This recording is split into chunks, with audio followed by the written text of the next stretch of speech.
भगवद गीता अध्याय 2 के श्लोक 1 से 3 में वर्णन है कि दुखी व रोते हुए अर्जुन को देखकर श्री कृष्ण के शरीर में प्रवेश काल ब्रह्मा ने कहा कि इस अवसर पर आपका कायरता दिखाना न तो स्वर्ग प्राप्ति है, न कीर्ति प्राप्ति है तथा श्रेष्ठ व्यक्तियों का काम नहीं है।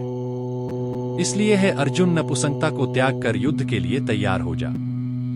भगवद गीता अध्याय 2 के श्लोक 4 से 6 में अर्जुन कह रहा है कि भगवान अपने पूजनीय बड़ों द्रोणाचार्य, धृतराष्ट्र व बंधुओं को मारकर पाप का भागी होने से अच्छा तो हम भिक्षा का अन्न खाना उचित समझते हैं और इस रक्त से युक्त राज को भोग कर तो पाप ही प्राप्त करेंगे।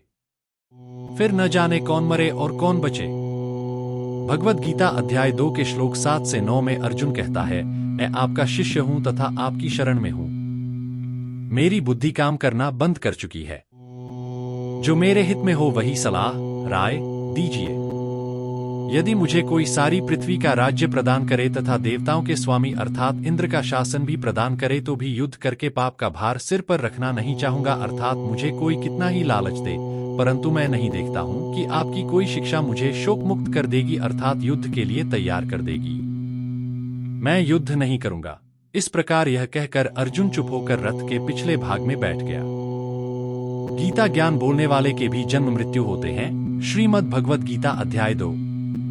भगवद गीता अध्याय 2 के श्लोक 10 से 16 में वर्णन है कि अर्जुन को दुख में ग्रस्त देखकर मुस्कुराते हुए भगवान बोले कि हे अर्जुन, शोक न करने वाली बात का शोक कर रहा है तथा ज्ञान कह रहा है पंडितों जैसा।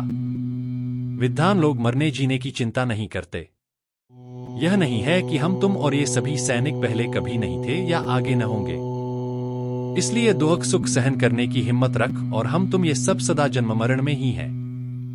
विशेष विवेचन भगवद गीता अध्याय 2 के श्लोक 16 में वर्णन है कि असत यानी नाशवान का अस्तित्व चिरकाल तक नहीं रहता तथा सत यानी अविनाशी का अस्तित्व सदा रहता है। अविनाशी परमात्मा है, उसका अंश आत्मा भी अविनाशी है। परमात्मा से संपूर्ण संसार व्याप्त है यानी विस्तार को प्राप्त हुआ है।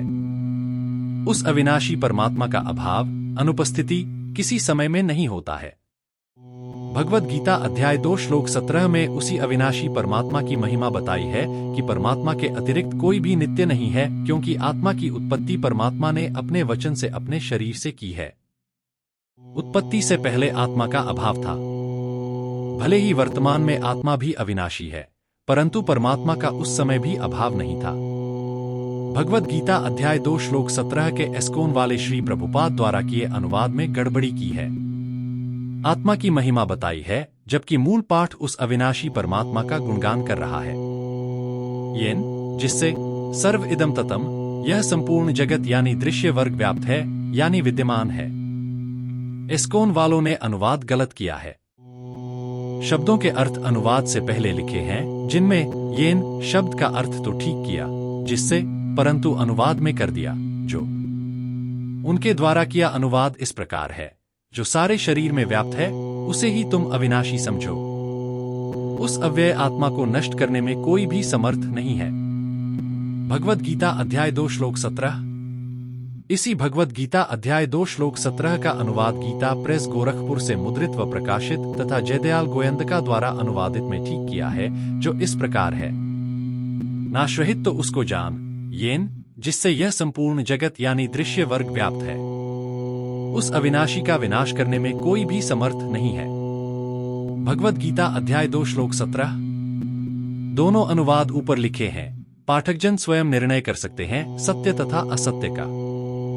वर्तमान में एस्कोन वालों की श्री प्रभुपाद जी द्वारा अनुवादित गीता का अधिक प्रचार हो रहा है, जिसके प्रथम पृष्ठ पर लिखा है श्रीमद् भगवद गीता यथारूप। श्रद्धालुजन यथारूप शब्द देखकर आकर्षित होकर इस अनुवादित गीता को मोल लेते हैं, जिसमें यथारूप के स्थान पर गलत अनुवाद अधिक है। अन्य उदाहरण गीता अध्याय 18 श्लोक 66 के अनुवाद में भी यही गलती कर रखी है। शब्दों के अर्थ में व्रज शब्द का अर्थ जाओ ठीक किया है, परंतु अनुवाद में आओ किया है, जो स्पष्ट गलती है। आश्चर्य की बात तो यह है कि सन 1983 से सन 2012 तक 29 वर्षों में 48 संस्करणों में कुल 680600 68,06,000 गीता भारत में वितरित हो चुकी है, जिनके प्रचार से गीता का बिगड़ा रूप पाठकों को पढ़ने को मिल रहा है। यथारूप की आड़ में गीता के ज्ञान को अज्ञान बनाकर जनता में फैलाया जा रहा है, जो एक अपराध है, भोली जनता के साथ धोखा है। वैसे तो मेरे रामपाल के अतिरिक्त सर्व अनुवादकों ने गीता शास्त्रा का अनुवाद व भावार्थ गलत किया है, परंतु एस्कोन वालों ने तो और अधिक बिगाड़ दिया है। पाठकजन गीता का यथारूप इस पुस्तक में पढ़ेंगे। भगवद गीता अध्याय 2 श्लोक 18.20 में जीवात्मा का वर्णन है। भगवद गीता अध्याय 2 श्लोक 16 में कहा कि सत तथा असत को तत्वदर्शी संत ही ठीक ठीक बताते हैं। उन्होंने दोनों को देखा है यानी जाना है। अविनाशी प्रभु तो गीता ज्ञानदाता से अन्य है। श्रीमद् भगवद गीता अध्याय 2। भगवद गीता अध्याय 2 के श्लोक 17 का भावार्थ है कि गीता ज्ञानदाता काल भगवान ने ऊपर के श्लोकों में कहा है कि अर्जुन, हम सब, मैं और तू तथा सर्व प्राणी जन्म मरण में हैं। श्लोक 17 में कहा है कि वास्तव में अविनाशी तो उसी परमेश्वर पूर्ण ब्रह्मा को ही जान जिससे यह सर्व ब्रह्मांड व्याप्त व्यवस्थित है। उस अविनाशी सत्पुरुष का कोई नाश नहीं कर सकता। उसी की शक्ति प्रत्येक जीव में और कण दो में विद्यमान है। जैसे सूर्य दूर स्थान पर होते हुए भी उसका प्रकाश व उष्णता पृथ्वी पर प्रभाव बनाए हुए है, जैसे सौर ऊर्जा के संयंत्रा को शक्ति दूरस्थ सूर्य से प्राप्त होती है, उस संयंत्रा से जुड़े सर्व पंखे व प्रकाश करने वाले बल्ब आदि कार्य करते रहते हैं। इसी प्रकार पूर्ण परमात्मा सत्यलोक में दूर विराजमान होकर सर्व प्राणियों के आत्मा रूपी संयंत्रा को शक्ति प्रदान कर रहा है। उसी की शक्ति से सर्व प्राणी व भूगोल गति कर रहे हैं। जिन शास्त्राविरुद्ध साधकों को परमात्मा का लाभ प्राप्त नहीं हो रहा, उनके अंतकरण पर पाप कर्मों के बादल छाए होते हैं। सद्गुरु शरण में आने के पश्चात सत्य साधना शास्त्रा विधि अनुसार करने से वे पाप कर्मों के बादल समाप्त हो जाते हैं, जिस कारण से पूर्ण संत की शरण में रहकर मर्यादावत साधना करने से परमात्मा से मिलने वाली शक्ति प्रारंभ हो जाती है। कबीर परमेश्वर के शिष्य गरीबदास जी ने कहा है, जैसे सूरज के आगे बदरा ऐसे कर्म छयारे, प्रेम की पवन करे चित मंजन झलके तेज नयारे। सरलार्थ, जैसे सूर्य के सामने बादल होते हैं, ऐसे पाप कर्मों की छाया जीव व परमात्मा के मध्य हो जाती है। पूर्ण संत की शरण में शास्त्राविधि अनुसार साधना करने से, प्रभु की भक्ति रूपी मंजन से प्रभु प्रेम रूपी हवा चलने से पाप कर्म रूपी बादल हटकर भक्त के चेहरे पर नई चमक दिखाई देती है, अर्थात परमात्मा से मिलने वाला लाभ प्रारंभ हो जाता है। यही प्रमाण गीता अध्याय 18 श्लोक 61 में है कि पूर्ण परमात्मा प्रत्येक प्राणी को उसके कर्मों के अनुसार यंत्र मशीन की तरह भ्रमण करवाता है, तथा जैसे पानी के भरे मटकों में सूर्य प्रत्येक में दिखाई देता है, ऐसे परमात्मा जीव के हृदय में दिखाई देता है। गीता अध्याय 18 श्लोक 46 में भी यही प्रमाण है। लिखा है कि जिस परमेश्वर से संपूर्ण प्राणियों की उत्पत्ति हुई है और जिससे यह समस्त जगत व्याप्त है, उस परमेश्वर की अपने वास्तविक कर्मों द्वारा पूजा करके मानव स्त्री पुरुष परम सिद्धि को प्राप्त हो जाता है। भगवद गीता अध्याय 2 के श्लोक 18 से 20 का अनुवाद है कि यह पंच भौतिक शरीर नाशवान है। अविनाशी परमात्मा नाश रहित प्रमाण रहित अर्थात सामान्य साधक नहीं समझ सकता, जीवात्मा के साथ नित्य रहने वाला कहा गया है। जैसे उपरोक्त उदाहरण में सूर्य सौर ऊर्जा संयंत्रा से अभेद रहता है, उसी की शक्ति से ऊर्जा ग्रहण हो रही है, जिसे वैज्ञानिक ही जानते हैं। साधारण व्यक्ति नहीं समझ सकता कि ये सर्व पंखे आदि कैसे कार्य कर रहे हैं। गीता जी के अध्याय 13 के श्लोक 21, 22, 23 में और गीता जी के अध्याय 15 के श्लोक 8 में, इसलिए हे भरतवंशी अर्जुन, युद्ध कर। अध्याय 13 के श्लोक 21 का अनुवाद, परमात्मा अपनी सर्वव्यापकता से प्रकृति अर्थात दुर्गा में भी विद्यमान है, इसलिए प्रकृति से उत्पन्न तीनों गुणों अर्थात रजगुण ब्रह्मा, सतगुण विष्णु तथा तमगुण शिव को भी गति उसी से मिलती है, जिस कारण जीवात्मा को कर्मानुसार भोग भोगवाने के कारण भोगता है, और इन गुणों का संग ही इस जीवात्मा के अच्छी बुरी योनियों में जन्म लेने का कारण है। जैसे सौर ऊर्जा का प्रयोग कोई पशु काटने की मशीन चलाने में प्रयोग करता है, कोई जूस रस निकालने की मशीन चलाने में प्रयोग करता है, यह सर्व कार्य सौर ऊर्जा से ही होता है। इसी प्रकार परमात्मा की शक्ति युक्त साधक उसका जैसा प्रयोग करता है, वह श्रेय परमात्मा के गुण अर्थात शक्ति को ही जाता है।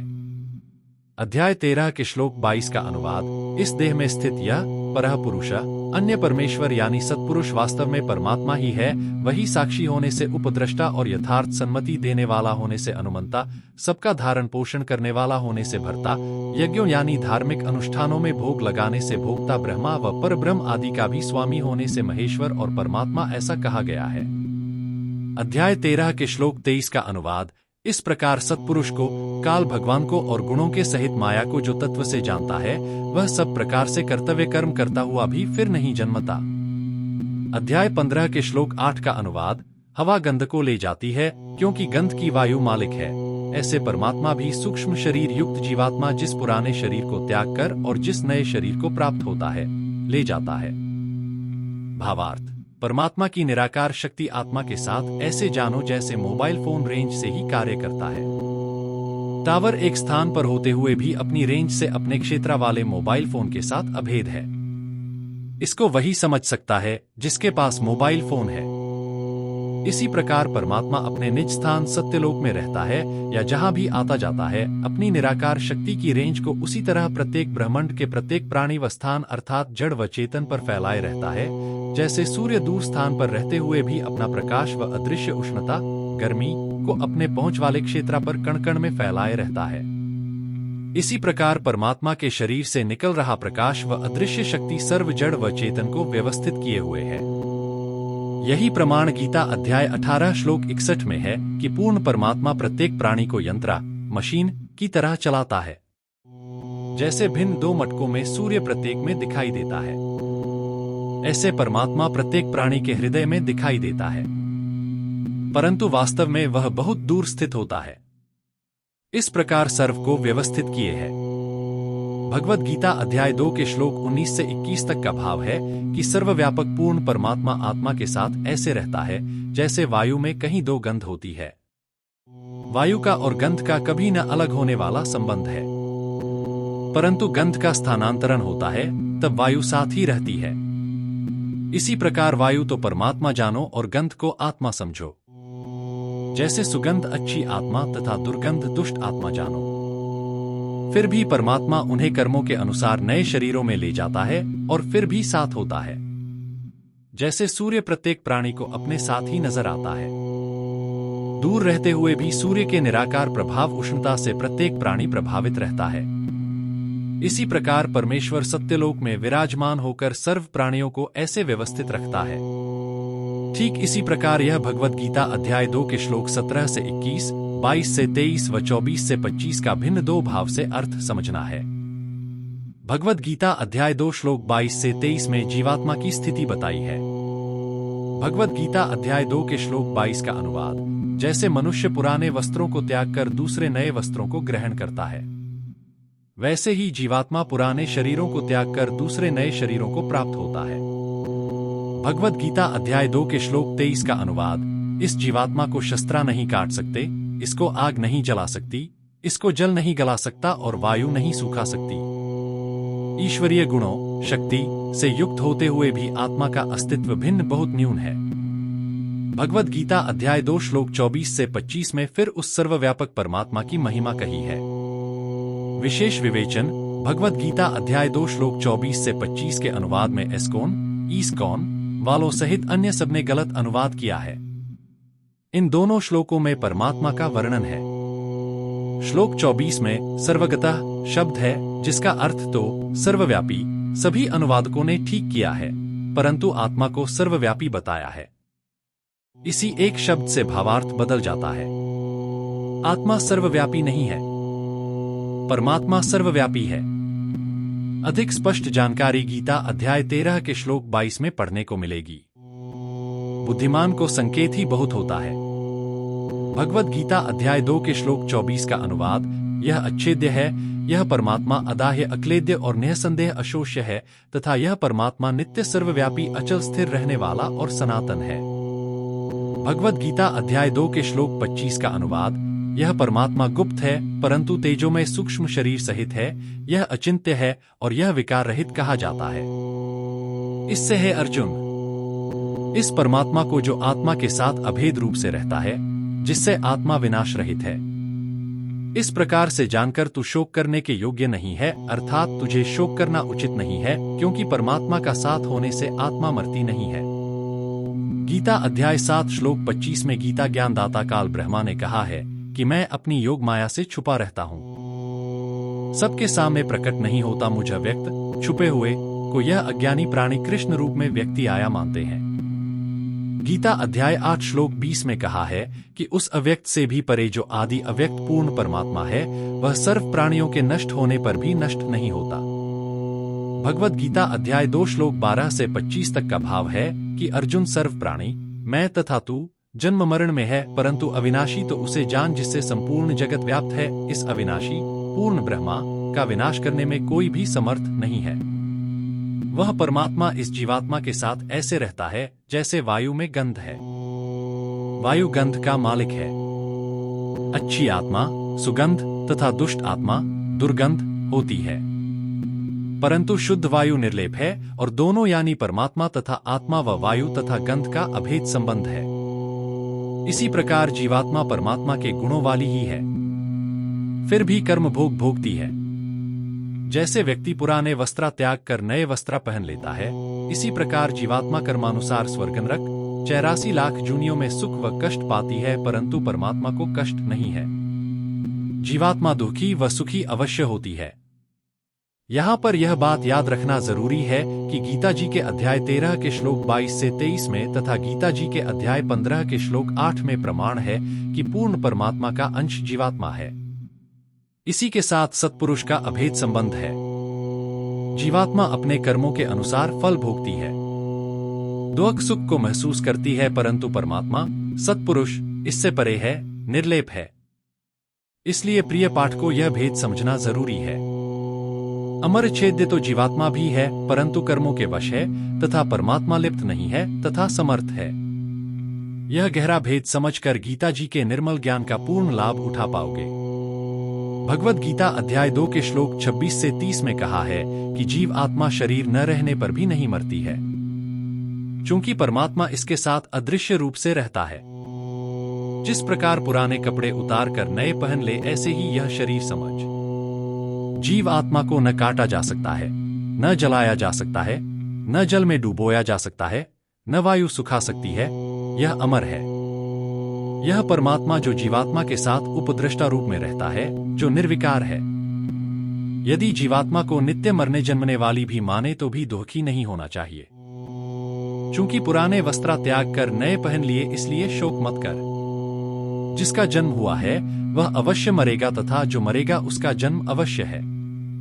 भगवान कह रहा है, तू तथा मैं तथा ये सर्व प्राणी पहले भी थे तथा आगे भी होंगे, फिर क्यों चिंता करें। विशेष विवेचन व तर्क वितर्क गीता अध्याय 13 श्लोक 22 को एस्कोन ईस्कॉन वालों ने श्लोक 23 बनाया है। इस श्लोक 22-23 का अनुवाद एस्कोन वालों ने कुछ ठीक किया है, जो इस प्रकार है। शब्दार्थ उपदृष्टा साक्षी अनुमंता अनुमति देने वाला च भी भर्ता स्वामी भोक्ता परम भोक्ता महेश्वरः महाईश्वर परमात्मा परमात्मा इति भी च तथा अपि निसंदेह उक्तः कहा गया है। देहे शरीर में अस्मिन अस पुरुष भोक्ता पराः दिव्य। अनुवाद तो भी इस शरीर में एक अन्य दिव्य भोक्ता है जो ईश्वर है, परम स्वामी है और साक्षी तथा अनुमति देने वाले के रूप में विद्यमान है और जो परमात्मा कहलाता है। गीता प्रेस गोरखपुर से मुद्रित तथा प्रकाशित श्री जयदयाल गोयंदका द्वारा अनुवादित गीता पदच्छेद अन्वय साधारण भाषा टीका सहित में व अन्य सब अनुवादकों ने गलत अर्थ किया है, जो इस प्रकार है। इस देह में स्थित यह आत्मा वास्तव में परह परमात्मा ही है। साक्षी होने से उपद्रष्टा और यथार्थ सम्मति देने वाला होने से अनुमंता, सबका धारण पोषण करने वाला होने से भर्ता, जीव रूप से भोक्ता, महेश्वरः ब्रह्मादि का भी स्वामी होने से महेश्वर और परमात्मा शुद्ध सच्चिदानंद घन होने से परमात्मा ऐसे कहा गया है। तर्क इस अनुवाद में जीवात्मा को परमात्मा कहा है तथा ब्रह्मादि यानी ब्रह्मा विष्णु तथा शिव का भी स्वामी होने से महेश्वर कहा है, जो अज्ञान के अतिरिक्त कुछ नहीं है। इसका यथार्थ सारांश इसी पुस्तक में गीता अध्याय 13 के दिव्य सारांश में पढ़े। विशेष विवेचन गीता ज्ञानदाता ने अर्जुन को युद्ध करने के लिए प्रेरित करते हुए आगे फिर कहा कि भगवद गीता अध्याय 2 श्लोक 26, यदि तू इस आत्मा को सदा मरने वाला व जन्म लेने वाला मानता है तो भी शोक करने योग्य नहीं है। श्लोक 27, क्योंकि तेरी मान्यता के अनुसार जन्मे हुए की मृत्यु और मरे हुए का जन्म निश्चित है। इस बिना उपाय वाले विषय में तू शोक करने के योग्य नहीं है। श्लोक 28, ये सर्व प्राणी जन्म से पहले भी प्रकट थे, मरने के बाद भी प्रकट होंगे, बीच में भी हैं। ऐसे में भी क्या शोक करना। श्लोक 29, इस श्लोक में कहा है कि कोई महापुरुष ही इस आत्मा के विज्ञान को जानने की कोशिश करता है। श्लोक 30, हे भारतवंशी अर्जुन, यह आत्मा परमात्मा के सानिध्य में इस शरीर में है, इसलिए यह अवध्य यानी इसका वध नहीं किया जा सकता। इसलिए सर्व प्राणियों यानी सामने उपस्थित सैनिकों तथा कुल के व्यक्तियों, रिश्तेदारों के मरने पर तू शोक करने के योग्य नहीं है। इन श्लोकों की काल ब्रह्मा की प्रेरणा पर विचार करते हैं। युद्ध में अभिमन्यु की मौत के समय सर्व पांडव विलाप करने लगे। सुभद्रा रोई, श्री कृष्ण भी महादुखी हुए। द्रोणाचार्य तो विद्वान थे, गुरु थे, वे भी अपने पुत्रा अश्वत्थामा के मरने का समाचार सुनकर कलेजा पकड़कर बैठ गए, युद्ध नहीं कर सके। फिर अर्जुन कौन से खेत की मूली था जो स्वजनों की मौत पर दुखी न हो। यह सब काल ब्रह्मा की चाल थी। उकसाकर अर्जुन को युद्ध के लिए तैयार किया, परंतु जाको लागे वो तन जाने, पढ़े कथा। नकली संत की कथा। हरियाणा प्रांत के जींद जिले में एक पिंडारा नामक तीर्थ है। वहां पर 2 आश्रम हैं। एक समय वहां पर कोई 5 दिवसीय वार्षिक सत्संग उत्सव मनाया जा रहा था। उसमें यह दास भी श्रोता रूप में उपस्थित था। वहां पर 10.12 प्रवक्ता एक लंबी स्टेज पर बैठे तथा प्रवचन शुरू हुए। सभी ने अपने अपने विचार व्यक्त किए। एक महात्मा जिसकी जानकारी स्टेज सेक्रेटरी ने दी थी कि यह महापुरुष पहुंचे हुए विद्वान आत्मतत्व में प्रवेश हैं, वह गीता के मर्मज्ञ ज्ञाता है। उस महात्मा जी ने अपने वचन सुनाए। यह आत्मा अजर-अमर है। यह न मरती है और न जन्मती है और न ही सुख दुख का भोगता है। आत्मा को कोई कष्ट नहीं होता। यह अज्ञानी जन समूह अज्ञानवश दुखी सुखी होते हैं। जो भी कष्ट है वह शरीर को उसके कर्म का दंड होता है। मानो कोई हानि है तो तेरा क्या गया, इसलिए शोक क्या। तू क्या लेकर आया था जो तेरा नुकसान मानता है। लाभ होता है तो मेरा है ही नहीं। सुख दुख व लाभ हानि को त्याग कर कर्म करो, और कोई शारीरिक कष्ट है तो समझो शरीर ही दुखी है। आपको क्या है। बस फिर आत्म तत्व में पहुंच गए।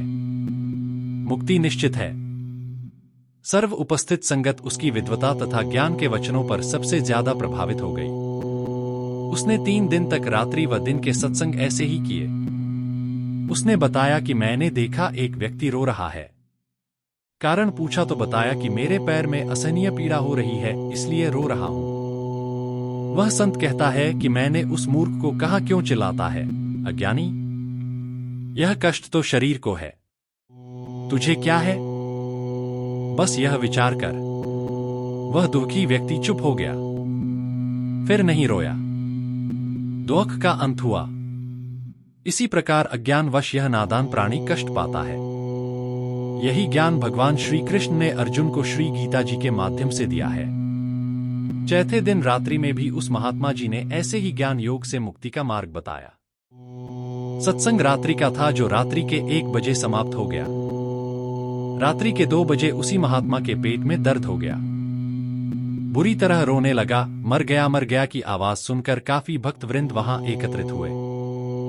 सलाह बनी कि जल्दी ही जींद हॉस्पिटल में ले चलो, दर्द जानलेवा लग रहा है। दूसरे आश्रम से कार मंगवाई। तुरंत हॉस्पिटल में ले गए, जो 3 किमी पर ही था। सुबह 6 बजे वापस आया। आराम हो गया।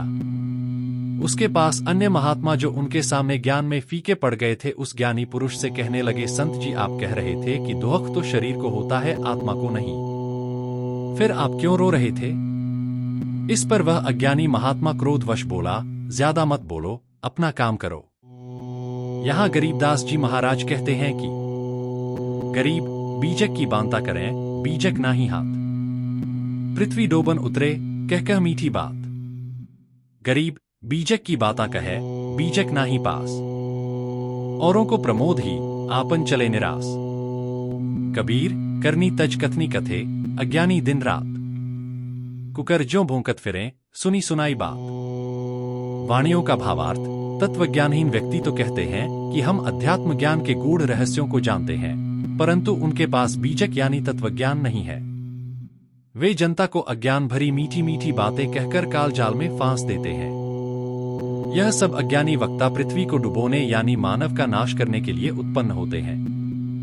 ये अन्य को मार्गदर्शन करते हैं, प्रवचन करते हैं, परंतु स्वयं भी भक्तिहीन होकर संसार से जाएंगे।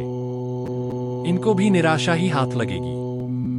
वे सत्य भक्ति नहीं करते, केवल झूठा ज्ञान तथा सुना सुनाया ज्ञान अन्य को प्रवचन करके बताते फिरते हैं। स्वयं अमल नहीं करते। ये कुत्तों की तरह केवल भौंकते फिरते हैं, जिस ज्ञान का कोई आधार नहीं है। केवल कहने मात्रा से बात नहीं बनती। परमात्मा प्राप्ति तथा मुक्ति पाने के लिए शास्त्रानुकूल साधना करनी होती है, जिस कारण से प्रारब्धवश जीवन में आने वाला संकट टल जाता है। तब बात बनेगी, केवल ज्ञान कथने से नहीं। भगवद गीता अध्याय 2 के श्लोक 31 से 37 में कहा है कि क्षत्राई का धर्म नहीं है कि युद्ध में कायरता दिखाए और फिर युद्ध में मर भी गया तो स्वर्ग का दरवाजा खुला है। जीत गया तो राज्य का सुख भोगेगा। ऐसा अवसर बड़े भाग्य से मिलता है। अर्जुन, तेरे तो दोनाए हाथों में लड्डू हैं। क्षत्राई की अपकीर्ति मरने से भी दुस्तर होती है। इसलिए अर्जुन मान जा मेरी बात, युद्ध कर ले। भगवद गीता अध्याय 2 के श्लोक 38 में कहा है कि हार जीत, दुख सुख, लाभानी को समान समझकर युद्ध कर, तुझे पाप नहीं लगेंगे। कृपया पाठक विचार करें, बिना लाभहानि के युद्ध हो सकता है? क्या आवश्यकता पड़ी छाती में तीर खाने की? फिर स्वयं काल भगवान लाभहानि का लालच भी लगा रहे हैं। भगवद गीता अध्याय 2 के श्लोक 37 में कहा है कि या तो तू युद्ध में मारा जाकर स्वर्ग प्राप्त करेगा या जीतकर पृथ्वी का राज करेगा। गीता जी के भगवद गीता अध्याय 2 के श्लोक 32 में कहा है कि अपने आप खुले हुए स्वर्ग के द्वार को भाग्यशाली क्षत्राई ही प्राप्त करते हैं कि युद्ध में मरकर स्वर्ग प्राप्ति तो निश्चित है। श्लोक 38 में लाभहानि को त्यागने को कहा है। काल ब्रह्मा ने अपना स्वार्थ सिद्ध करने यानी महाभारत का युद्ध करवाने के लिए पूरा जोर लगाया। झूठ सच का भी सहारा लिया। विचारणीय विषय यह है कि यदि श्री कृष्ण जी यह ज्ञान कहते तो काल्यवन के साथ युद्ध छोड़कर नहीं भागते, क्योंकि वे भी क्षत्राई थे। अपने क्षत्रिय धर्म को त्याग कर करोड़ों व्यक्तियों की जान बचा दी। काल्यवन को मुचकंद से मरवाकर जनहानि नहीं होने दी। यदि वे विचार करते कि मैं क्षत्राई हूं, आत्मा अमर है, ये सब मरेंगे तो फिर जन्म ले लेंगे, क्या हानि है, तो सर्वनाश हो जाता। यह काल की चाल है जो युद्ध करवाना चाहता था। भगवद गीता अध्याय 2 के श्लोक 45 का अनुवाद। हे अर्जुन, तीनों गुणों रजगुण ब्रह्मा, सद्गुण विष्णु, तमगुण शिव के द्वारा दिए जाने वाले लाभ के ज्ञान से तीनों गुणों से ऊपर उठकर हर्ष शोक आदि द्वंद्वों से रहित स्थायी वस्तुपूर्ण परमात्मा में स्थित योग क्षेम को न चाहने वाला आत्म तत्व को जानने वाला हो। भगवद गीता अध्याय 2 के श्लोक 39 से 45 तक का अर्थ है, संबुद्धि होकर कर्म बंधन से मुक्त हो जा। ऐसे डगमग बुद्धि वाले कामयाब नहीं होते। रागद्वेष मत रख तथा तीनाए गुणों ब्रह्मार्ज गुण, विष्णुस्त गुण, शिवतम गुण की भक्ति से भी रहित हो जा। योग क्षेम से भी रहित हो जा तथा पूर्ण परमात्मा के परायण आश्रित हो जा। नोट: कृपया गुणों को समझने के लिए पढ़े इसी पुस्तक के पृष्ठ 309 पर। जो व्यक्ति वेदों यानी ऋग्वेद, यजुर्वेद, सामवेद, अथर्ववेद, वेदवाद रता की वाणी यानी मंत्रों पर वाद विवाद करते रहते हैं, उनको वेदों का पूर्ण ज्ञान नहीं होता। वे संसारिक वस्तुओं की कामना करते रहते हैं। उनकी बुद्धि स्वर्ग से ऊपर कुछ नहीं मानती। वे जन्म मरण के चक्र में रहते हैं। उनका चित्त तीनों गुणों रजगुण ब्रह्मा, सद्गुण विष्णु तथा तमगुण शिव से मिलने वाले लाभ की वाणी यानी अज्ञान से हर लिया गया है। ऐसे व्यक्तियों की साधना में निश्चयात्मिक बुद्धि नहीं होती। पूर्ण परमात्मा की साधना करने तथा समर्थता का सटीक वर्णन। भगवद गीता अध्याय 2 के श्लोक 46 का अनुवाद। जिस प्रकार सब ओर से पूर्ण रूप से परिपूर्ण बहुत बड़े पानी से भरे जलाशय तालाब को प्राप्त हो जाने पर छोटे से तलैया जलाशय के प्रति जो आस्था रह जाती है, इसी प्रकार तत्व ज्ञान को प्राप्त तत्वदर्शी संत की आस्था अन्य ज्ञानों में रह जाती है। तत्व ज्ञान के आधार से तत्वदृष्टा संत को पूर्ण परमात्मा की जानकारी हो जाती है, जिस कारण से उसकी अन्य प्रभुओं ब्रह्मा, विष्णु, शिव तथा अक्षर ब्रह्मा, पर ब्रह्म व देवी देवताओं में आस्था कम रह जाती है, अर्थात वह विद्वान पूर्ण परमात्मा के आश्रित हो जाता है। 3 लोक की साधना त्याग कर सतलोक की साधना करता है। पूर्व समय में सिंचाई तथा पीने के पानी का स्रोत जलाशय ही होता था। जो परिवार किसी छोटे तालाब पर निर्वाह कर रहा हो, जिसका जल ग्रीष्म ऋतु में सूख जाता हो, वर्षा होने पर जल से भरता हो, यदि वर्षा न हो तो जल के अभाव से संकट निश्चित होता है। उस परिवार को बहुत बड़ा जलाशय, झील प्राप्त हो जाए, जिसका जल 10 वर्ष वर्षा न होने पर भी समाप्त न हो, फिर उस परिवार की आस्था पहले वाले छोटे जलाशय में जैसी रह जाती है। वह छोटा जलाशय बुरा नहीं लगता, परंतु उसकी क्षमता का ज्ञान है कि यह तो अस्थायी लाभ है, तथा बड़ा जलाशय, झील स्थायी लाभदायक है। वह परिवार तुरंत बड़े जलाशय के निकट अपना डेरा डाल लेता है। इसी प्रकार पूर्ण परमात्मा सत्पुरुष कबीरदेव के लाभ को दिलाने वाला तत्वदर्शी संत मिलने के पश्चात साधक की आस्था अन्य प्रभुओं में जैसे उपरोक्त छोटे जलाशय में रह जाती है, ऐसे रह जाती है। अन्य प्रभु बुरे भी नहीं लगते, परंतु उनकी क्षमता शक्ति का ज्ञान हो जाने से पूर्ण परमात्मा में स्वतः श्रद्धा अधिक बन जाती है। फिर साधक पूर्ण परमात्मा से ही लाभ प्राप्ति का प्रयत्न करता है, अन्य प्रभुओं की प्राप्ति की इच्छा नहीं करता।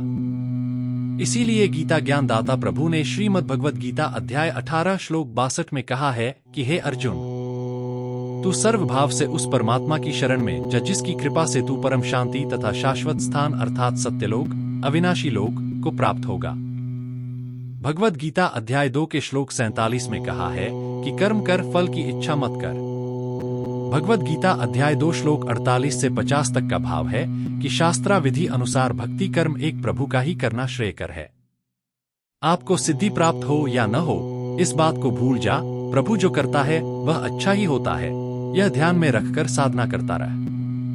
पहले वाले सर्व शास्त्रा विरुद्ध भक्ति कर्म त्याग दे, चाहे वे तुझे अच्छे भी लगते हैं, तथा अन्य दूषित कर्म जैसे मांस मदिरा, तंबाकू, चोरीटगी, व्यभिचार आदि भी त्याग कर तत्वदर्शी संत द्वारा बताए भक्ति मार्ग के प्रत्येक नियम का पालन करते हुए साधना करना ही बुद्धिमता है।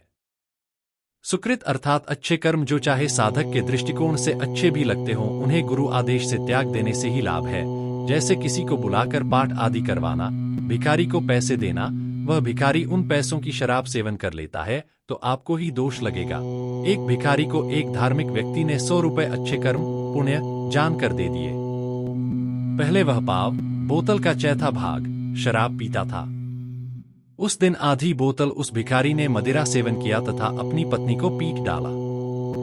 उसकी पत्नी बच्चों सहित कुएं में गिरकर मृत्यु को प्राप्त हुई। ऐसा अपनी सूझबूझ का अच्छा कर्म अर्थात पुण्य भी नहीं करना चाहिए। केवल गुरुदेव के आदेश का पालन करना ही सत्य भक्ति में हितकर है। अनामी अनामय लोक का प्रमाण भगवद गीता अध्याय 2 के श्लोक 51 में। भगवद गीता अध्याय 2 के श्लोक 51 में स्पष्ट है कि जो भजन अभ्यास शास्त्रानुकूल अर्थात मतानुसार मतपरायण होकर मेरे बताए अनुसार करता है, वह सतलोक में जाकर फिर वहां से आगे अनामी अनायम पदम गच्छन्ति लोक को चला जाता है, अर्थात अनामी परमात्मा को प्राप्त हो जाता है, अर्थात जन्म मरण का रोग समाप्त हो जाता है। अनामी पुरुष का प्रमाण कृपया देखें, इसी पुस्तक के पृष्ठ न 66 पर शब्द कर नैनो दीदार महल में प्यारा है कि 29 न कड़ी तापर अकह लोक है भाई, पुरुष अनामी तहा रहाई। जो पहुंचेंगे जानेगा वाही, कहन सुननते न्यारा है। 29 जैसे साधक 4 पदों मुक्ति स्थानों की प्राप्ति कर सकता है। 1 देवी देवताओं पितरों भूतों की साधना से इन्हीं को प्राप्त होता है, परंतु यह सबसे घटिया साधना पद मुक्ति स्थान प्राप्ति है। अध्याय 9 के श्लोक 25 के अनुसार। अध्याय 9 के श्लोक 25 का अनुवाद, देवताओं को पूजने वाले देवताओं को प्राप्त होते हैं, पितरों को पूजने वाले पितरों को प्राप्त होते हैं, भूतों को पूजने वाले भूतों को प्राप्त होते हैं, और मतानुसार अर्थात शास्त्रा अनुसार पूजन करने वाले भक्त मुझको ही प्राप्त होते हैं। 2 दूसरी गति या पद मुक्ति स्थान प्राप्ति तीनों गुणों रजगुण ब्रह्मा, सद्गुण विष्णु, तमगुण शिव तथा अन्य देवी देवताओं की पूजा है। यह पद मुक्ति स्थान प्राप्ति पूर्ण नहीं है अर्थात घटिया है। अध्याय 7 श्लोक 12 से 15 तथा 20 से 23 तथा अध्याय 14 के श्लोक 5 से 9 तक। कृपया तीनों गुण क्या हैं? पढ़े इसी पुस्तक के पृष्ठ 309 पर। अध्याय 14 के श्लोक 5 का अनुवाद। हे अर्जुन, सत्वगुण, रजोगुण, तमगुण ये प्रकृति से उत्पन्न तीनों गुण अविनाशी जीवात्मा को शरीर में बांधते हैं। अध्याय 14 के श्लोक 6 का अनुवाद। हे निष्पाप, उन तीनों गुणों में सत्वगुण तो निर्मल होने के कारण प्रकाश करने वाला और नकली अनामी है। वह सुख के संबंध से और ज्ञान के संबंध से अर्थात उसके अभिमान से बांधता है। अध्याय 14 के श्लोक 7 का अनुवाद। हे अर्जुन, रागरूप रजोगुण को कामना और आसक्ति से उत्पन्न जान वह इस जीवात्मा को कर्मों के और उनके फल के संबंध से बांधता है। अध्याय 14 के श्लोक 8 का अनुवाद। हे अर्जुन, सब शरीरधारियों को मोहित करने वाले तमोगुण को तो अज्ञान से उत्पन्न जान। वह इस जीवात्मा को प्रमाद, आलस्य और निंद्रा के द्वारा बांधता है। अध्याय 14 के श्लोक 9 का अनुवाद।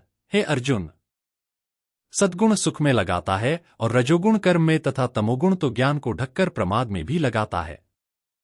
तीसरी गति अर्थात पद, मुक्ति स्थान, प्राप्ति ब्रह्मा साधना है जो वेदों व गीता जी के अनुसार करनी चाहिए। सर्व देवी देवताओं तथा ब्रह्मा, विष्णु, महेश की अर्थात तीनों गुणों की साधना त्याग कर एक ओंकार नाम का जाप गुरु धारण करके करते हुए ब्रह्मालोक, महास्वर्ग में साधक चला जाता है, जो हजारों युगों तक वहां ब्रह्मालोक में आनंद मनाता है। फिर पुण्यों के समाप्त होने पर मृतलोक में 84 लाख जूनियों में चक्र लगाता रहता है। यह भी गतिपद, मुक्ति अच्छी नहीं है।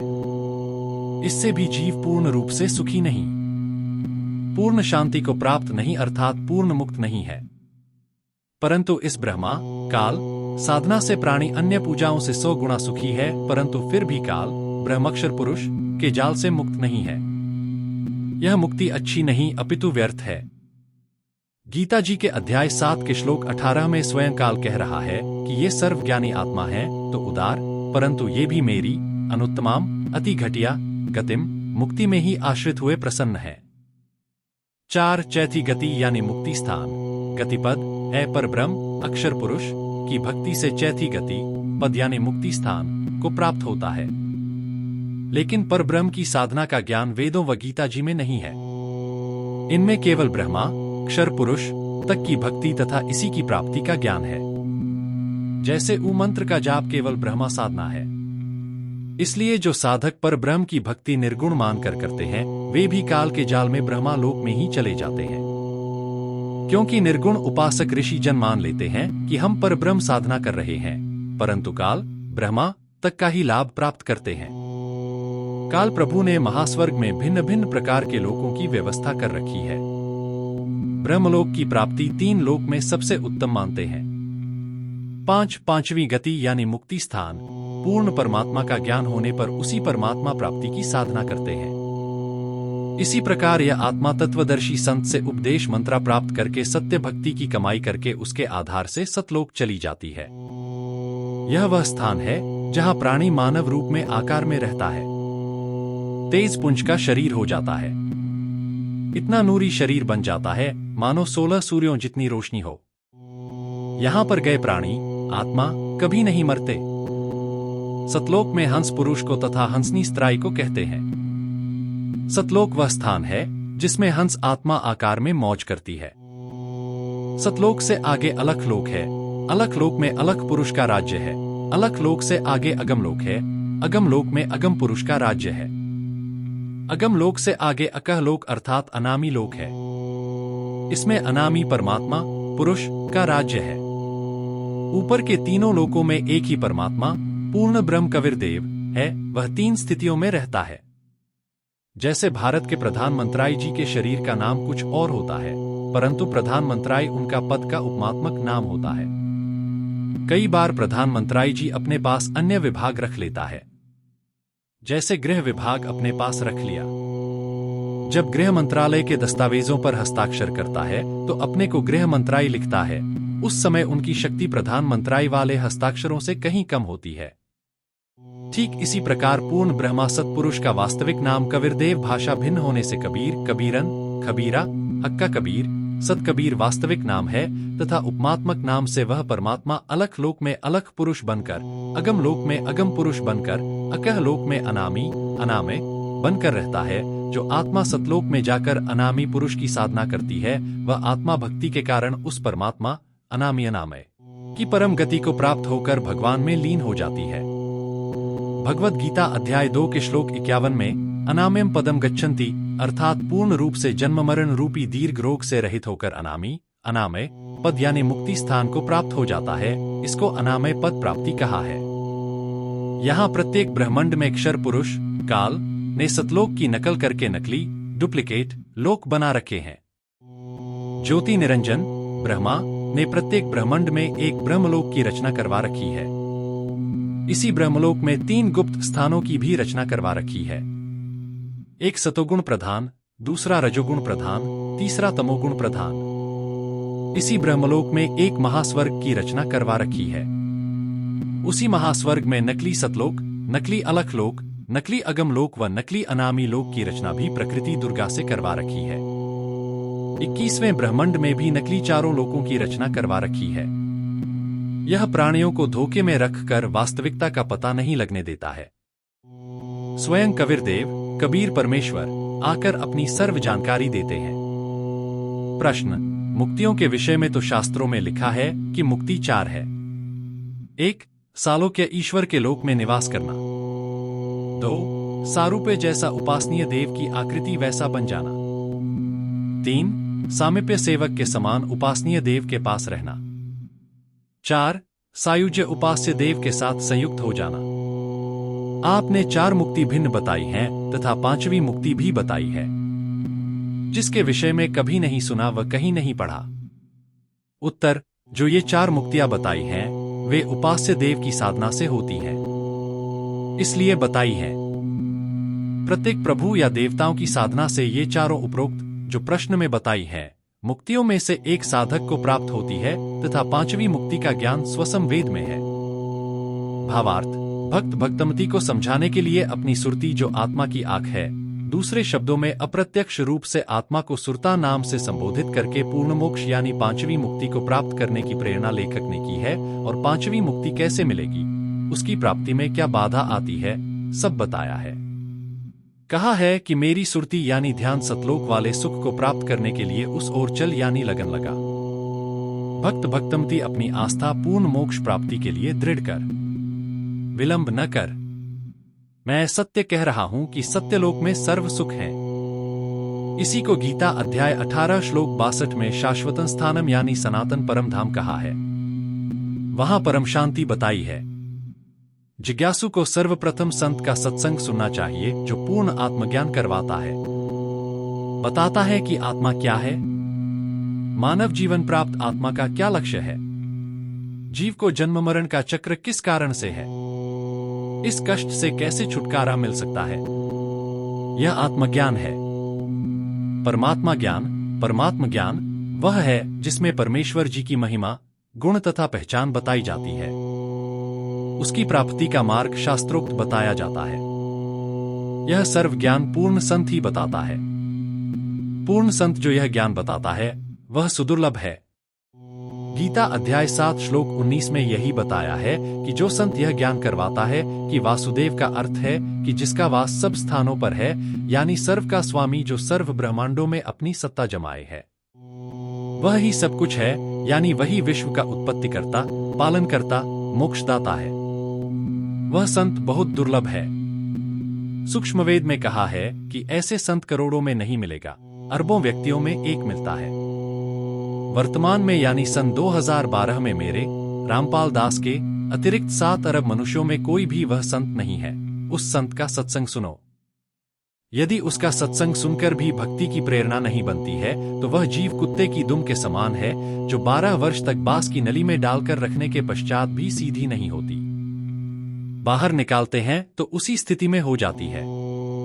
वह संत शास्त्रा प्रमाणित ज्ञान बताता है कि जो लोक वेद यानी दंत कथाओं के आधार से तीर्थ, भ्रमण, व्रत रखना, पितर पूजा यानी श्राद्ध कर्म करना आदि साधना का साधक को लाभ के स्थान पर हानि मिलती है, यह नहीं करनी चाहिए।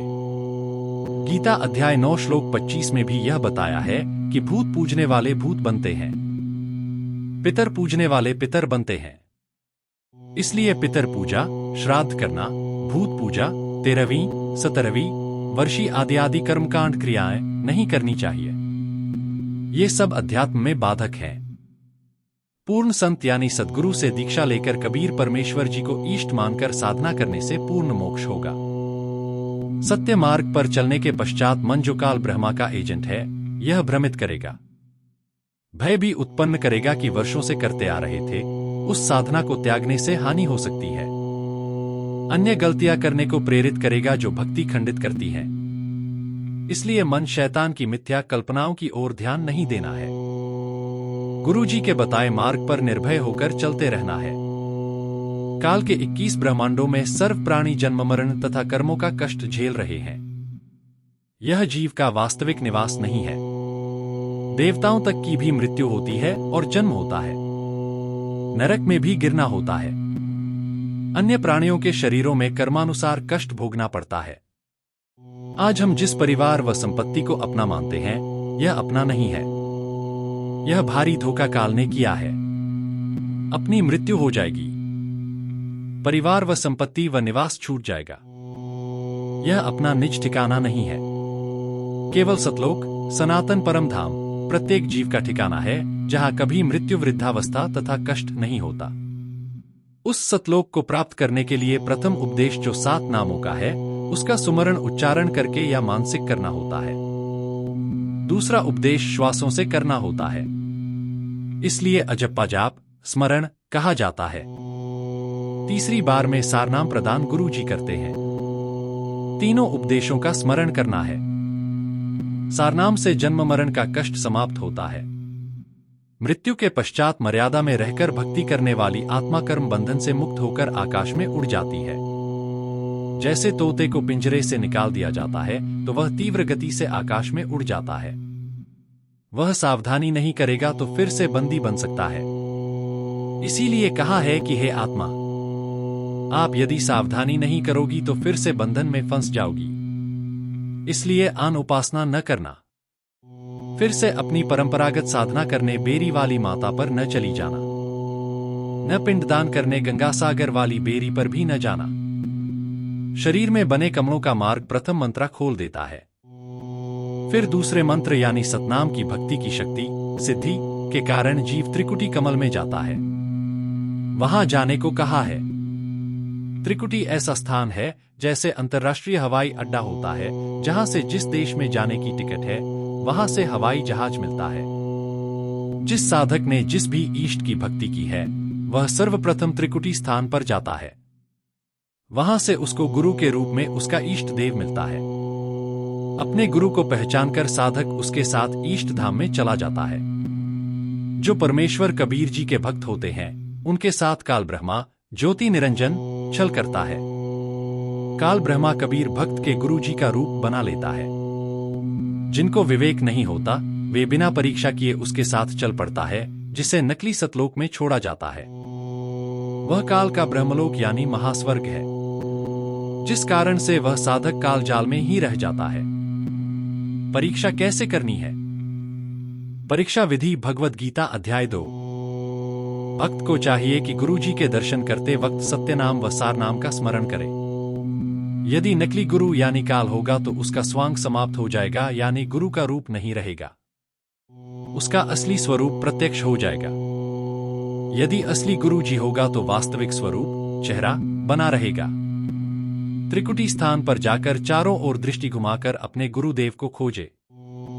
जब जीवात्मा को शब्द गुरु यानी दीक्षा देने वाला अविनाशी गुरु दिखाई दे तो उससे विवाह करावे, यानी उसका पल्ला पकड़े। भावार्थ है कि जैसे लड़की का विवाह जिस लड़के से कर दिया जाता है तो वह उसकी पहचान कर लेती है, सबको त्याग कर उसके साथ चल पड़ती है, रास्ते में किसी अन्य से नाता नहीं जोड़ती, वह पति के घर चली जाती है। इसी प्रकार आत्मा अपने गुरु जी के साथ साथ रहे। गुरु जी के रूप में परमेश्वर कबीर जी आगे आगे चलेंगे। आत्मा दुल्हन की भांति पीछे पीछे चले। वह आत्मा अपने पति परमेश्वर के घर यानी सतलोक में सर्व सुख प्राप्त करेगी। परमात्मा मोक्ष प्राप्त आत्मा को बहुत लाड़ प्यार देता है, प्रशंसा करता है। सतलोक में जाने के पश्चात सर्व संकट समाप्त हो जाते हैं। सत्यलोक में जीव को हंस कहते हैं। हंसात्मा स्त्राई पुरुष रूप में रहते हैं। स्त्राई को हंसनी तथा पुरुष को हंस कहते हैं। जैसे यहां भक्त तथा भगतनी या भक्तमती कहते हैं। सतलोक में हंसात्माओं को दिव्य दृष्टि प्राप्त हो जाती है, जिसके द्वारा ऊपर के दोनों लोक, अलख लोक और अगम लोक देखे जा सकते हैं। परंतु अकह लोक यानी अनामी लोक को तो वहीं जाकर देखा जाता है। वहां पर भी परमात्मा तथा आत्मा भिन्न भिन्न निवास करते हैं। सत्यलोक में हंसात्मा अपने पति परमेश्वर यानी परमहंस के लोक में सर्व सुख प्राप्त कर रही होती है। अनामी लोक में कोई मकान नहीं है। अन्य तीनों लोकों में सुंदर महल प्रत्येक परिवार को प्राप्त है। भगवद गीता अध्याय 2 श्लोक 46 से 53 का अनुवाद। भगवद गीता अध्याय 2 श्लोक 46 का अनुवाद। सब ओर से परिपूर्ण जलाशय के प्राप्त होने पर छोटे तालाब में मनुष्य का जितना प्रयोजन रह जाता है, विद्वान पुरुष का उतना ही प्रयोजन तत्वज्ञान की प्राप्ति के पश्चात अन्य सर्वेषु वेदेषु सब ज्ञानों में उतना ही प्रयोजन रह जाता है। 2/46 भगवद गीता अध्याय 2 श्लोक 47। तेरा कर्म करना अधिकार है, फल की इच्छा मत कर, इसलिए कर्तव्य कर्म बिना आसक्ति के कर। 2/47 भगवद गीता अध्याय 2 श्लोक 48।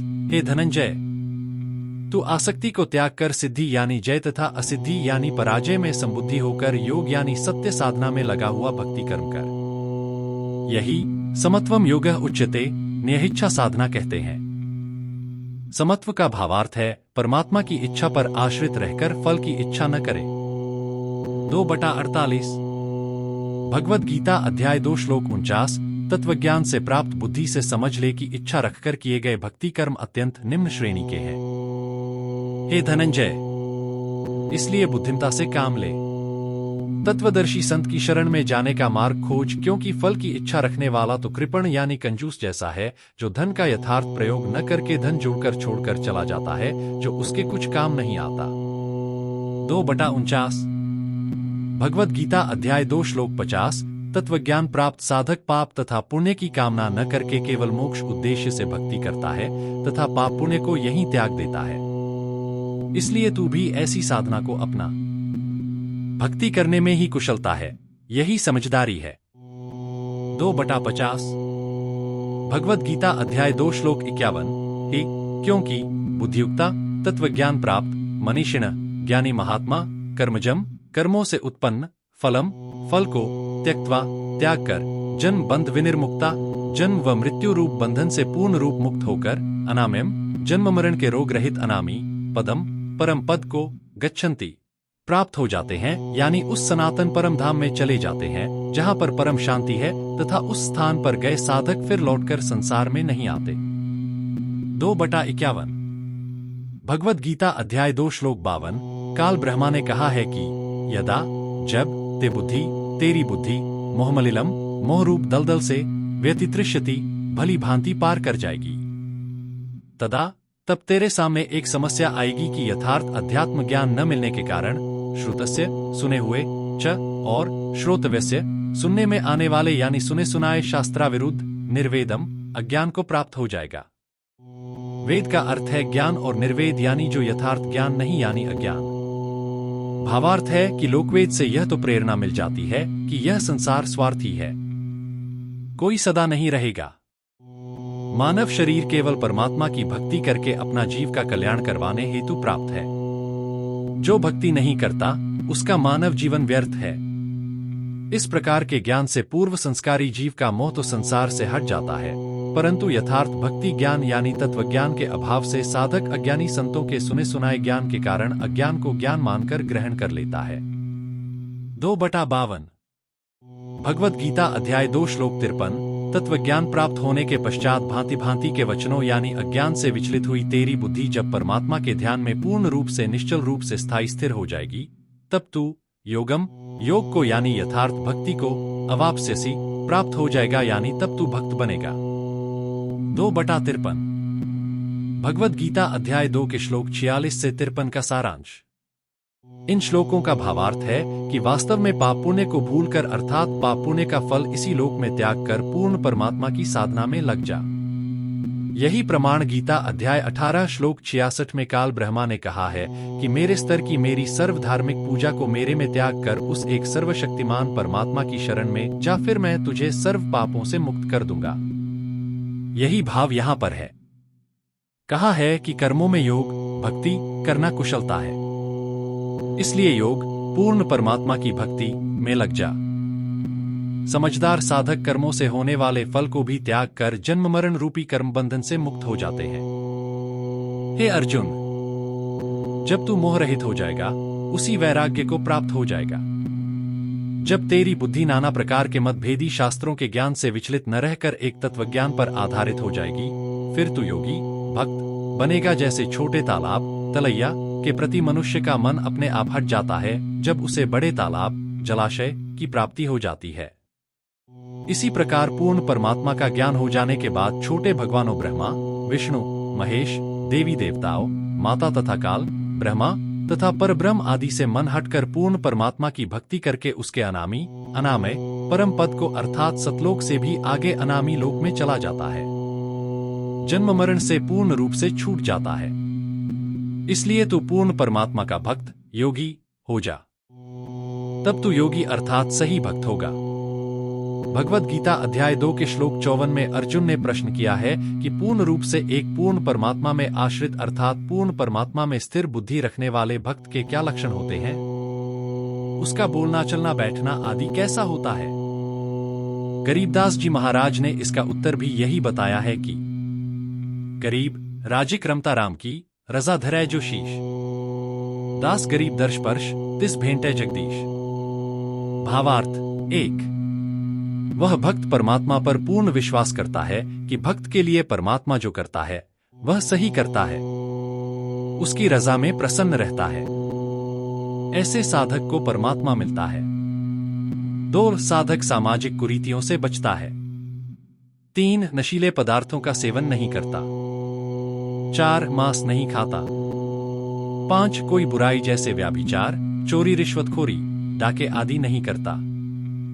भगवद गीता अध्याय 2 श्लोक 55 से 68 का अनुवाद। भगवद गीता अध्याय 2 श्लोक 55। अर्जुन ने श्लोक 54 में प्रश्न किया है कि जो साधक परमात्मा पर पूर्ण रूप से समर्पित हो चुका है, उसका ध्यान केवल परमात्मा प्राप्ति पर स्थायी रूप से स्थिर है, उसकी पहचान लक्षण क्या है, उसका कैसे पता चलता है।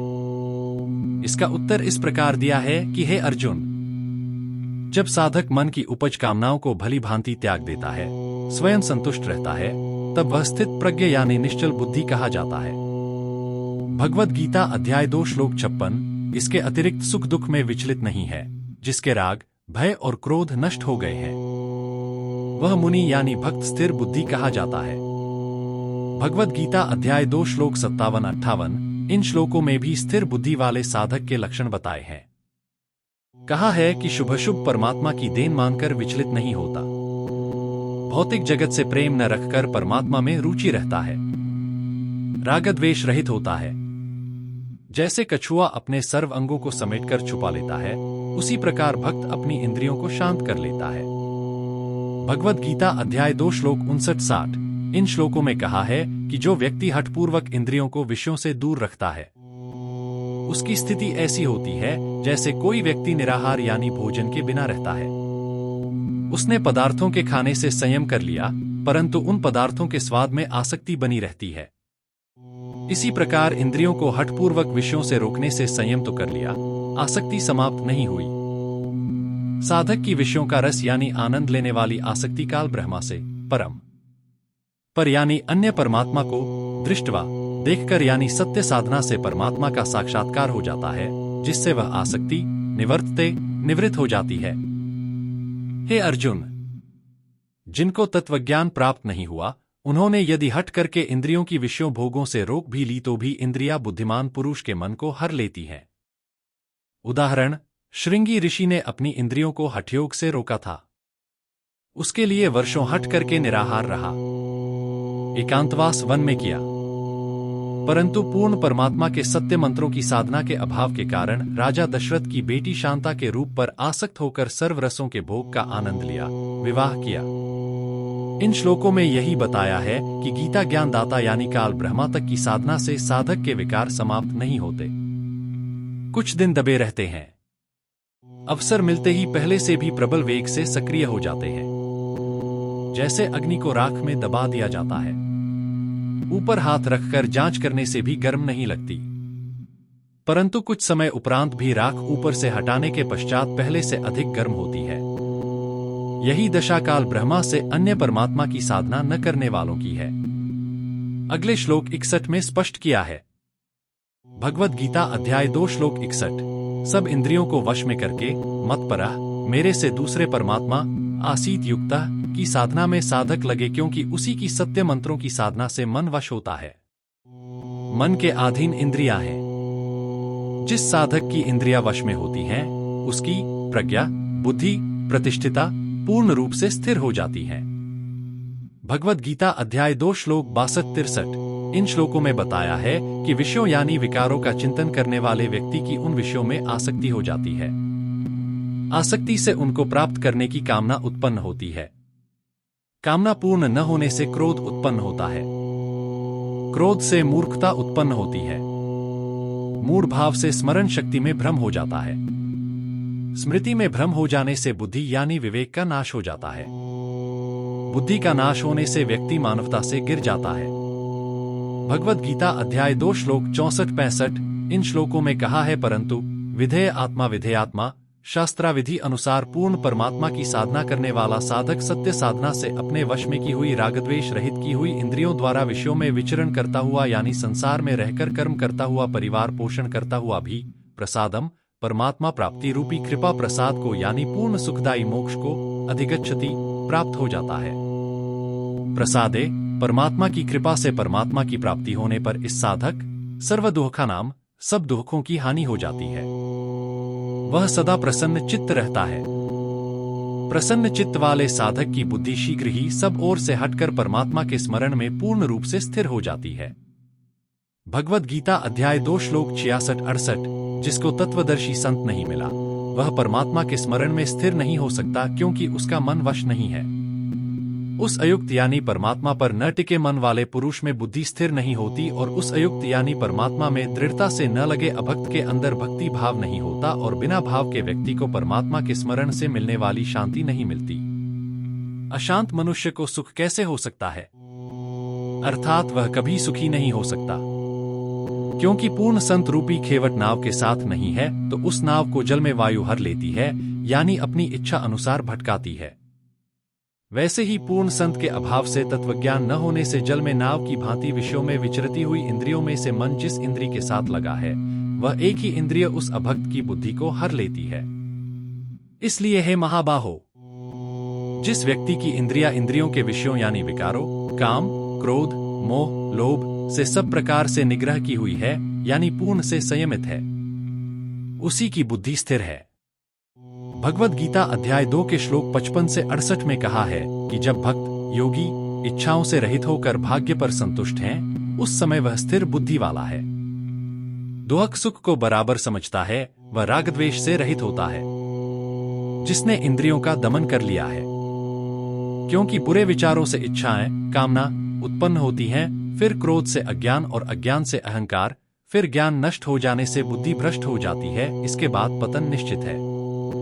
जो तत्वज्ञानी योग युक्त है, वह शास्त्रा अनुकूल भक्ति कर्म करता हुआ भी इंद्रियों के वश नहीं होता, जल्दी ही स्थिर बुद्धि हो जाती है और उसके सर्व दुखों का अंत हो जाता है। जब तक प्राणी ने इच्छा नहीं होता, तब तक सुख कैसा? इंद्रियां मन को ऐसे विवश कर लेती हैं जैसे पानी में नौका वायु के वश हो जाती है, अर्थात जिसकी इंद्रियां वश हैं, उनकी बुद्धि स्थिर जान। पाठकजनों, उपरोक्त स्थिति तत्वदर्शी संत से दीक्षा लेकर ही प्राप्त हो सकती है। तत्वदर्शी संत तत्वज्ञान यानी सूक्ष्म वेद से संपूर्ण ज्ञान तथा संपूर्ण भक्ति विधि बताता है। उसके अभाव से चारों वेदों में वर्णित ज्ञान व साधना से उपरोक्त स्थिति यानी स्थिर बुद्धि नहीं हो सकती, विकार नहीं मरते। यही कारण रहा कि ऋषि वेदों अनुसार साधना करके भी काम क्रोध अहंकार आदि के वश ही रहे। उदाहरण रूप में निम्न कथाएं। वेदों में वर्णित साधना विधि से विकार नहीं मरते। भगवद गीता अध्याय 2। एक समय एक चुनक नामक ऋषि वेदों तथा गीता जी के भगवद गीता अध्याय 2 के श्लोक 55 से 68 तक वर्णित साधना विधि के मतानुसार अपने मन व इंद्रियों को काबू करके कई हजार वर्षों तक साधना करता रहा। उस समय वे महायोगी माने जाते थे। बहुत मृदुभाषी, दुख सुख में एक रस रहने वाले तथा केवल एक लंगोटी, कुपीन व एक झोंपड़ी, कुटिया में रहा करते थे। जो मिल जाता उसी में संतुष्ट रहते थे।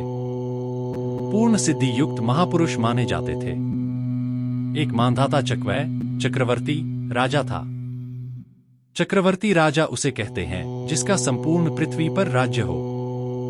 मानधाता के मन में आई कि देखना चाहिए कि कोई छोटा राजा मेरे सामने सिर उठाने वाला तो नहीं हो गया है। इसके लिए राजा ने एक घोड़ा छोड़ा जिसके गले में एक लकड़ी का बोर्ड फट्टी लटकाया, जिस पर यह लिख दिया कि यह घोड़ा राजा मानधाता चक्रवर्ती का है।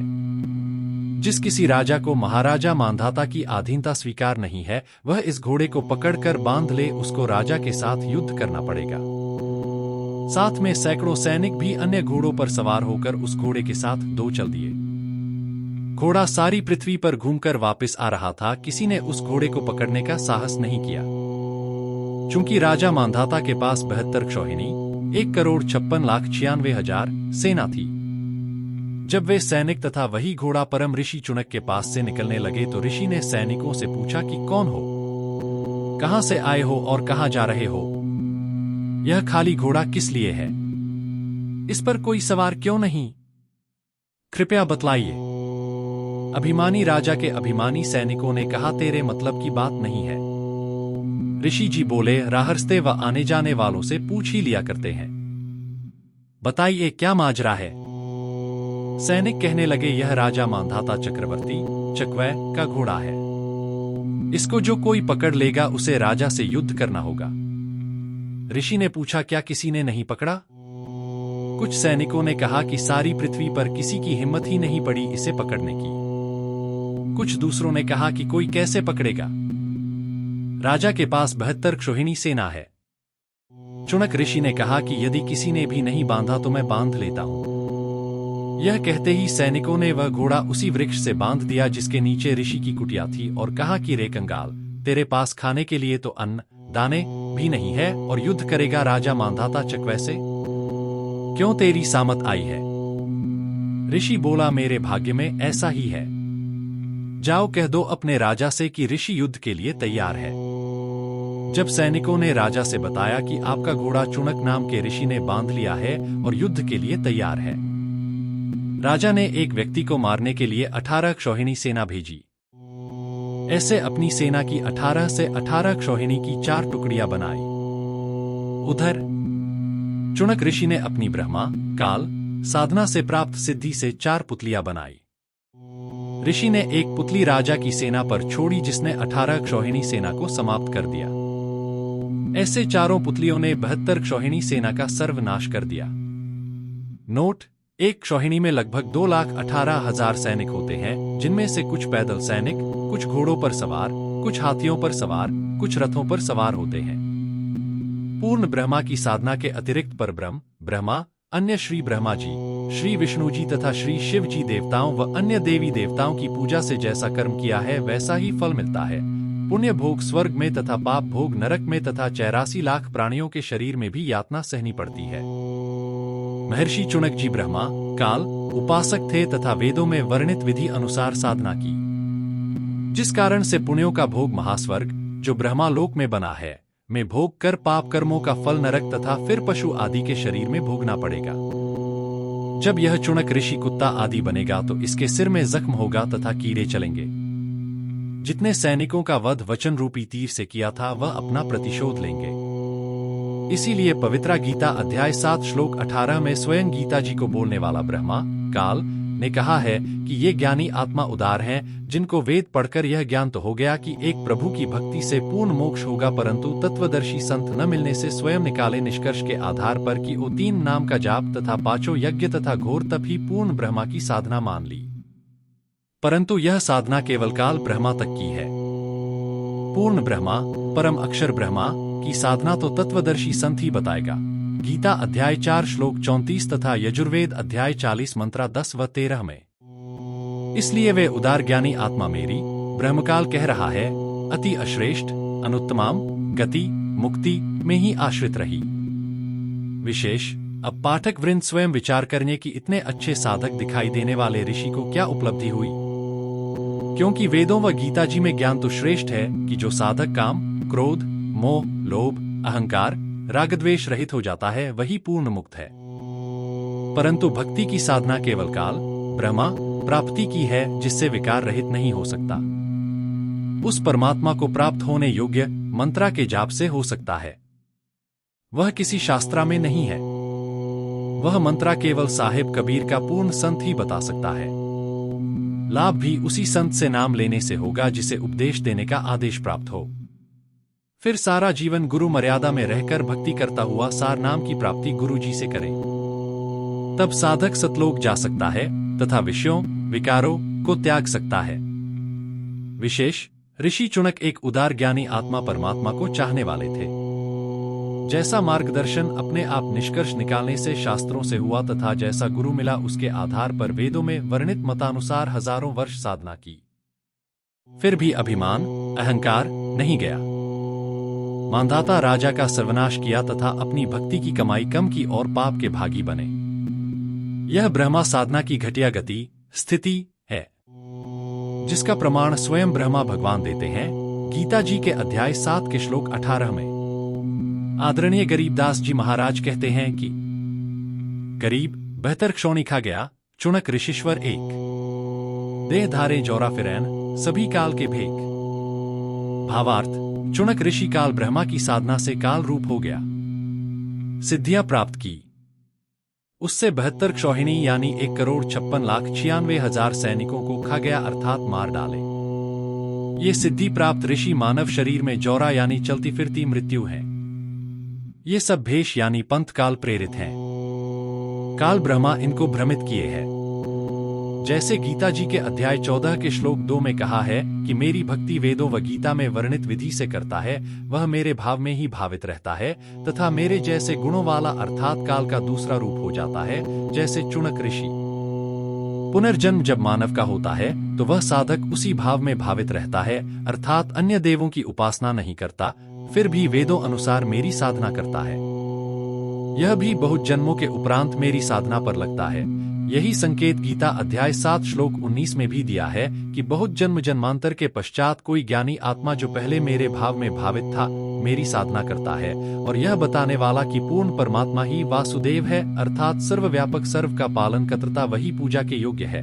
वह महात्मा तो अति दुर्लभ है। भगवत गीता अध्याय 2 श्लोक 69 से 72 का अनुवाद। श्लोक 69 में कहा है कि रात्रि में 2 प्रकार के व्यक्ति जागते हैं। एक तो संसारिक भोगों की इच्छा वाला सोते हुए भी स्वप्न में उन्हीं में भटकता रहता है। दूसरा परमात्मा की भक्ति में लगा स्थिर बुद्धि वाला साधक रात्रि में स्वप्न में भी परमात्मा का विचार रखता है। भावार्थ जो संसारिक व्यक्ति भौतिक पदार्थों की प्राप्ति के लिए दिन भर भटकता है, संयमी साधक की इच्छा उन पदार्थों की नहीं होती, उसके लिए वह दिन भी रात्रि के समान है। अन्य लोग तो संसारिक पदार्थों की प्राप्ति के लिए सजग रहते हैं, परंतु स्थिर बुद्धि वाला उनसे मुख मोड़े रहता है। वह रात्रि में सोने के तुल्य विकारों से परे है, वह सोया हुआ है। श्लोक 70 तत्वज्ञान से परिचित स्थिर बुद्धि वाले का विश्वास ऐसा अचल होता है जैसे जल से पूर्ण रूप से परिपूर्ण अचल प्रतिष्ठा वाले समुद्र में अनेकों नदियां समा जाती हैं, उनसे समुद्र विचलित नहीं होता।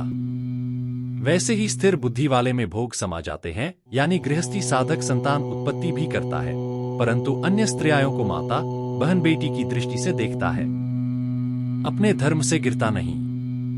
उसमें सब भोग समा जाते हैं। वही साधक शांति को प्राप्त हो जाता है। भोगविलास में लिप्त साधक शांति नहीं प्राप्त कर सकता। श्लोक 71 जो पवित्रात्मा संपूर्ण कामनाओं को त्याग कर ममता रहित अहंकार रहित और स्पृहा रहित यानी इच्छा रहित जीवन यापन करता है, वह शांति को प्राप्त होता है।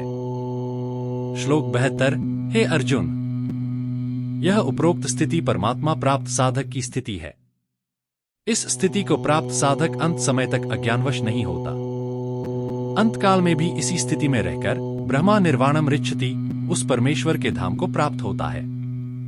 भगवद गीता अध्याय 2 के श्लोक 69 से 72 में लिखा है कि रात्रि में 2 प्रकार के प्राणी जागते हैं। एक विषयों का प्रेमी, काम, वश, चोर या ज्यादा धन इकट्ठा करने वाला, यानी विकारों में लीन जागता है। उसके लिए वह रात ही दिन के समान है। दूसरा परमात्मा पेरमी जागता है। उसने उस रात का पूरा लाभ लिया। जैसे सर्व नदियां समुद्र में स्वतः गिर जाती हैं, ऐसे ही दोनों प्रकार के प्राणी अपने बुरे व अच्छे कर्मों के आधार पर नरक तथा स्वर्ग में स्वतः चले जाते हैं। जो व्यक्ति परमात्मा तत्व को जान चुका है, वह विषय वासनाओं से रहित सुख दुख व लाभ हानि में समान रहता है। जैसे समुद्र में नदियां गिरकर भी समुद्र को विचलित नहीं करती, इस प्रकार वह व्यक्ति सर्व इच्छा, ममता व अहंकार रहित होकर ही शांति को प्राप्त होता है। जो साधक विषय विकार रहित होकर मन वश करके इंद्रियों का दमन करे व काम, क्रोध, मोह, लोभ, अहंकार को समाप्त करके अंतिम समय मृत्यु बेला में भी विचलित नहीं होता, केवल वही प्राणी निर्वाण ब्रह्मा, पूर्ण परमात्मा, पूर्ण ब्रह्मा को प्राप्त हो सकता है। अन्यथा क्षमता रहित होने से पूर्ण परमात्मा को प्राप्त नहीं कर सकता। सार, यह क्षमता न विष्णु में, न ब्रह्मा में, न शिव में। फिर परमात्मा प्राप्ति असंभव। ब्रह्मा से मन व काम वश नहीं हुआ। ब्रह्मा की कहानी सुनो। ब्रह्मा जी बहुत ही विद्वान देव हैं। 4 वेदों के ज्ञाता माने जाते हैं तथा ब्रह्मापुरी में देवताओं को ज्ञान सुनाया करते हैं। एक दिन बहुत से नौजवान देव ब्रह्मा जी की सभा में ज्ञान सुनने हेतु आए हुए थे। ब्रह्मा जी कह रहे थे कि देवताओं, हमारा सबसे पहला दुश्मन कामदेव है। इससे बचने के लिए एकमात्र उपाय है कि दूसरे की पत्नी को मां समान व पुत्राई को बेटी समान समझे। यदि कोई ऐसा विचार नहीं रखता है तो वह नीच आत्मा है। उसके दर्शन भी अशुभ होते हैं, आदि आदि। ब्रह्मा जी की पुत्राई सरस्वती, जो कुंवारी थी, को अपनी माता जी से गृहस्थ का ज्ञान हुआ कि जवान लड़की ने शादी करके अपना घर बसाना चाहिए, नहीं तो स्त्राई का आदर कम हो जाता है। इस बात को सुनकर सरस्वती हम उम्र सहेलियों, देव स्त्रियों के पास गई। उसने उनको माता द्वारा शादी करने का वृत्तांत सुनाया। तब सभी ने मिलकर कहा कि सरस्वती, जवानी ढल जाने के बाद आपको कोई देव स्वीकार नहीं करेगा। शादी के आनंद से वंचित रहकर मानव शरीर का कोई लाभ नहीं है। अन्य बहुत अश्लील बातों से सरस्वती में पति प्राप्ति की प्रबल इच्छा प्रेरित की। साथ में कहा कि आज सुअवसर है कि सर्वदेव आपके पिता के दरबार में आए हुए हैं, अपना पति चुन ले। यह बात सुनकर सरस्वती, ब्रह्मा की पुत्राई, स्नान आदि करके, हार सिंगार श्रृंगार करके, सुंदर वस्त्र पहनकर पति प्राप्ति के लिए ब्रह्मा जी की सभा में गई। सर्वदेवों को विशेष अदा के साथ देखती हुई चली। उसी समय ब्रह्मा जी अपनी पुत्राई के यौवन को देखकर ज्ञान ध्यान भूलकर अपनी बेटी पर मोहित होकर आसन छोड़कर कामवासना वश होकर सरस्वती की कौली, बात भरना, दोनों भुजाओं से दबोच लेना, भर ली। वासना विकार वश होकर दुष्कर्म पर उतारू हुआ ही था कि इतने में भगवान शिव ने ब्रह्मा जी के सिर पर थप्पड़ मारी और कहा, क्या कर रहे हो, ऐसा अपराध। ब्रह्मा, यह शरीर त्याग दे, नहीं तो कुत्ते की जूनी में जाएगा। उसी समय ब्रह्मा जी योग ध्यान में आया, शरीर त्याग दिया। दुर्गा ने वचन शक्ति से उसी आत्मा को अन्य शरीर में प्रवेश कर दिया, जो उसी आयु का शरीर था जो वर्तमान में ब्रह्मा रूप में विराजमान है। अब पाठकजन स्वयं विचार करे, फिर आम साधारण जीव कैसे ज्ञान युक्त व वासना विकार रहित हो सकता है। यह सब काल महाविष्णु ज्योति निरंजन का जाल है। आदरणीय गरीबदास साहिब जी महाराज कहते हैं, गरीब बीजक की बाता कहें, बीजक नाही हाथ। पृथ्वी डोबन उतरे, कह दो मीठी बात। कहन सुनन की करते बाता, कोई न देखा अमृत खाता। ब्रह्मा पुत्री देखकर हो गए डामाडोल। भावार्थ, वेदों व गीता के श्लोकों को कंठस्थ करके उच्चारण करके भक्ति मार्ग बताते हैं, परंतु बीजक यानी वेदों व गीता के यथार्थ अर्थ तथा भावार्थ का ज्ञान नहीं है। ये कथित विद्वान बनकर पृथ्वी के सब मानवों को शास्त्रों के विपरीत गलत ज्ञान बताकर जीवन नष्ट करने के लिए जन्मे हैं। ये केवल बातें बनाते हैं कि हमने परमात्मा प्राप्त कर लिया है, बड़ा आनंद आ रहा है। इन्हें कुछ भी प्राप्त नहीं है। ब्रह्मा जी कितनी बातें बना रहे थे, अपनी ही पुत्राई को देखकर डगमग हो गए। तत्वदर्शी संत से ज्ञान समझकर सत्य साधना से सर्व विकार सामान्य हो जाते हैं और मोक्ष भी मिलता है।